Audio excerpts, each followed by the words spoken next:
Assalomu alaykum parranda tovuq ishbozlari, xudo xolasa sizlarga juda ham akkuratni yasalgan tovuq katamizni yig'ilib sochiladigan bo'ladi. Hozir zo'r qilib ma'lumotlarni beramiz. Hozir ustakamiz o'zidan.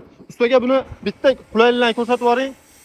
Qaranglar, oxirlarni shuni tortalarga chiqib keladigandan bo'ladi. Donlarni shuni to'kasizlar, tovuqlar tarafiga surib qo'yaverasizlar. Mana oxirlarni qarang, juda ham akkuratni ishlangan. Ponni oldi tarafi g'ib ashika bo'lgan. Qarang, tagidan bitta tortalar patnisi chiqadi, ichidagi go'nglar mana shu patnis ustiga tushadi. Olib turib to'kib tashlagan qulay bo'ladi. Shahar sharoitida bemalol boqqani zo'r variant. Ko'ryapsizlarmi chiqib kelishlarini?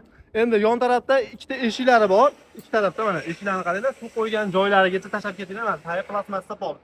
Oralarini qaranglar, ochiq-ochiq. O'rtasida to'sig'i bor, olib qo'ysalar ham bo'laveradi to'sig'ini. Buni yig'ilib sochiladigan tovuq ketadi. Yonboshda tuxumdonlari, mana tuxumdonlarni qaranglar. Ichkariga kirmasdan tashqari tarafdan bemalol qulay qilingan, yasalgan.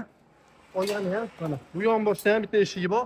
Ikkita tarafda ham 5 ta 5 tadan 10 ta tovuq boqsalar ham bo'laveradi. Yonbosh bu yonboshda ham mana alohida tuxumdonlargacha hamma qulayligini qilib berilgan, xudo xolasa. Endi buni bitta jildirib ham ko'rsatib bering, aqa-baqa yurishlarini ham xohlagan joyingizga jildirib yuraverasiz. Qaranglar, jilishini vaqti akkuratni. Orqasidan bitta ko'rsatib yuboraylik. Orqa ko'rinishlari, oldiga sliflari oldiga bo'lgan, uklonlari hamma yo'q oldiga bo'lgan.